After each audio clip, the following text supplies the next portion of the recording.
welcome. Um, Many thanks.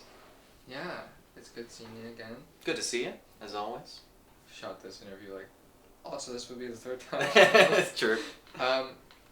Basically what I want to do is, because me and Eli were talking about, you were trying to get into an art school and wanted to do a video piece. Mm-hmm.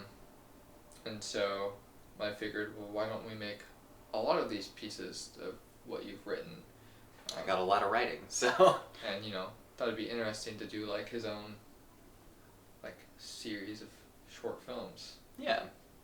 We kind of figured that since I tend to write about this one character named Gordon quite a bit, it could be fun to do a series of those, and then we kind of started thinking, I've got this other stuff too, and Portland's got some really good, visual settings for some of these pieces that we had in mind.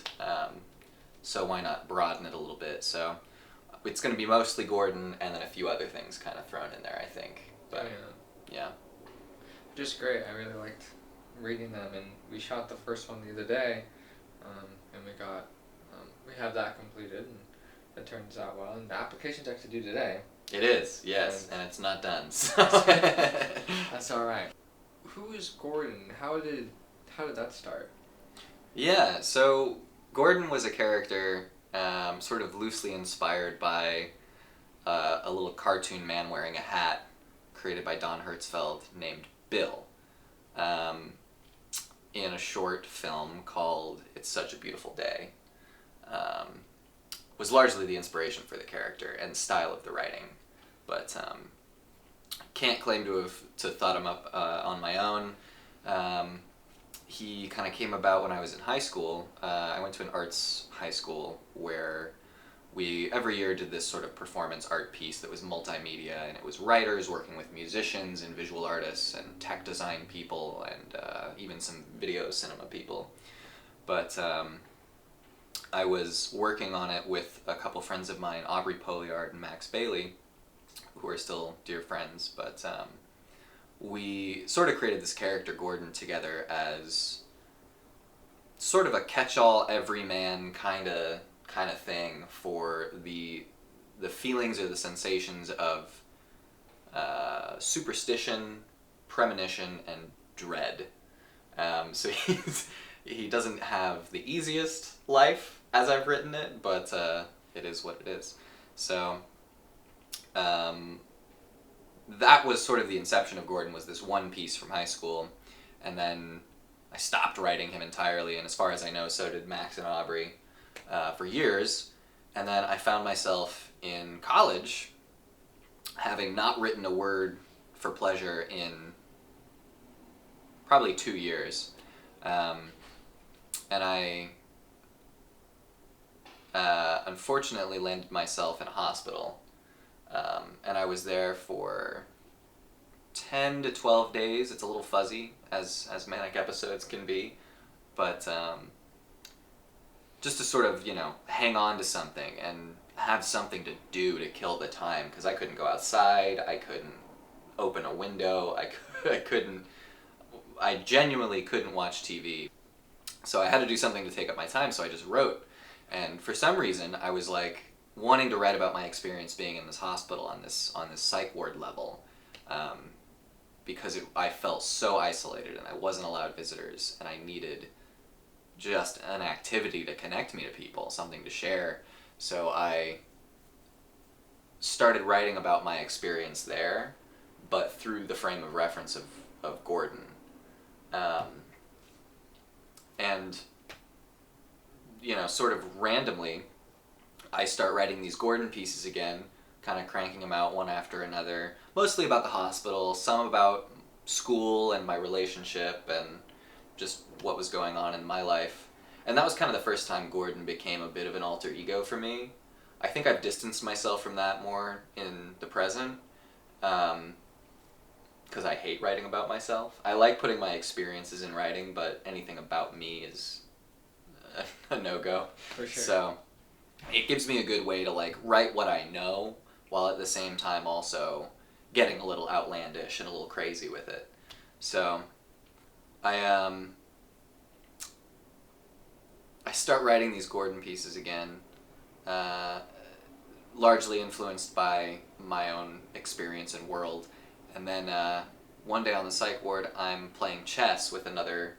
We called ourselves inmates. We were, patients, but with another inmate. And we were just taking our turns, kind of talking to each other. And this new inmate walks in, and he's dressed in scrubs like you always are the first day. You don't get to wear your clothes because they have to like remove all the shoelaces and elastic and anything you could fucking kill yourself with. Oh. Which is a lot of your clothing. You'd be surprised. Like, I was down to 1.5 outfits that I just had to have them like wash for me. Wow. But this guy he was so fresh on the floor, he just hadn't been given any of his clothes back. He was just in those, very sterile, blue, papery kind of scrubs. And they fit pretty loosely, I will tell you that, on most people. So this guy comes in, and he's got an orderly, a nurse with him, who's just watching him and making sure he doesn't do anything dangerous. And he comes in, and he starts talking to this other guy, and I can hear him starting to talk about Jesus. So I'm like, okay, not gonna be a friend of mine. Nothing against Jesus, it's a bit of a red flag when on the psych ward all a person talks about is Jesus. For sure. They probably think they're possessed by the devil or something like that, and you just may not want to interact until they kind of stabilize a little bit. So I just kind of put him out of my mind, go back to my chess game, and then all of a sudden I hear the orderly scream, "Mr. Gordon, pull your pants back up!" And I look over, and Mr. Gordon has got his hand deep down a trash can, looking for something, and his pants are around his ankles, and he's not wearing any underwear, so I'm just staring at this guy's bare ass and dick. And I'm just like, okay, good morning, psych ward, oh my god. And the orderly eventually like gets his pants back on and like kind of ushers him back into his room where he can't really bother anyone. Sure. And still to this day I don't know whether that man's first name was Gordon, his last name was Gordon. But in that moment, I had a bit of a reckoning creatively. I was just kind of like, I'd been in school just sort of studying history on this aimless path towards law school, and that was kind of when I was like, taking that as a bit of a sign, just something. I don't really believe in God or, a fate or any of these kind of concepts, but for some reason something there clicked with me, and I was just like, I should keep writing about this character, and I did, and I haven't stopped. And especially since I've moved here to Portland, I've written about him at least a little bit pretty consistently every day. So that's where Gordon came from. That's sort of what inspired him. And I will say the influence of the time in the psych ward really touched the character of Gordon in a way that still I think affects how I write him. Because it gives me a way to talk about my mental illness, my bipolar disorder, without outright telling people I'm bipolar, because that can scare people sometimes, because there's a lot of misunderstanding and misinformation around that disorder.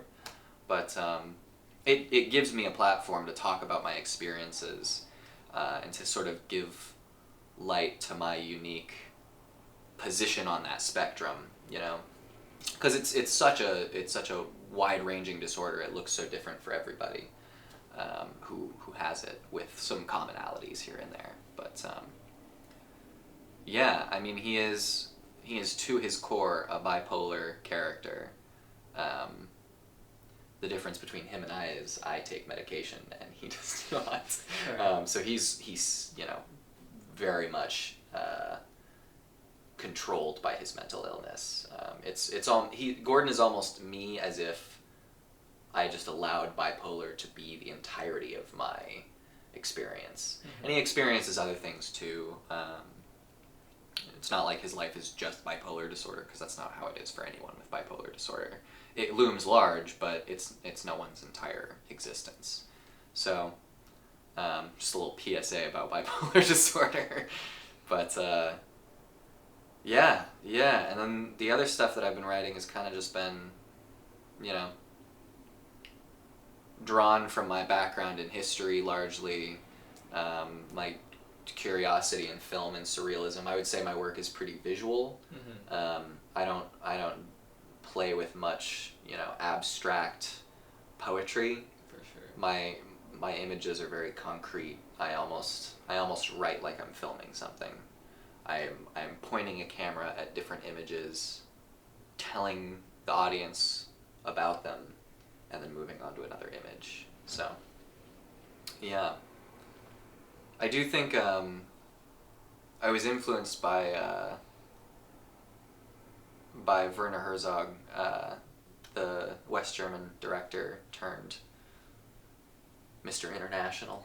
But there's a quote that I stumbled across by him, where he was telling an interviewer that all he's trying to do in what he makes is give the world new images, because he thinks the human race has been around for such a long time that we've almost exhausted our catalog of existent images. Mm-hmm. You know,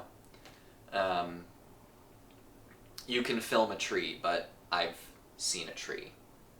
You can film a death, but I've seen death.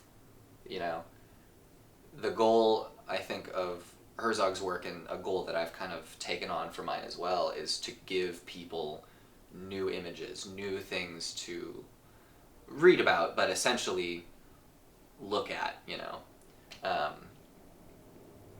because I think that's what keeps us moving. That's what drives us towards new sensations and new discoveries as humans, is, sighted humans at least. I think what I'm talking about isn't necessarily just in terms of the film image. It's almost the image conjured in the brain. So I don't want to just limit that to sighted people, because I think the images I'm talking about can be experienced by everyone. Mm-hmm. I just, from what you were sending me for, hey, let's do one for your application. When I was reading all of them, I'm like, okay, I see something here. Like I feel like would be a really interesting project for me to help you with and be involved with. And we'll see how it turns out. I liked how Icar turned out. Yeah, I think Icar looks great. I was really happy with it, and it's pretty brief. It's a little over a minute, right? Yeah. Yeah. And I think I learned a little bit from the process of doing it, and a little bit more about how I want to just do the voiceover for some of those pieces. That was kind of informative for me. I don't know if you'd agree with this, but I think that's where my work comes from, is the culmination of all of the art that I've ever taken in, viewed, read, listened to. Right. That informs my style more than anything I do on my own. I agree. And that is something I think I do on my own. It's almost like a curation, a personal, internal curation of your influences. So, yeah, I'm excited to share some with you, For sure. and have you share some with me, because I'd love to. I think it'll only make us work better together to sort of get where we're coming from, right, as creators and as film people, and No, I'm agree. excited. Yeah. Me too.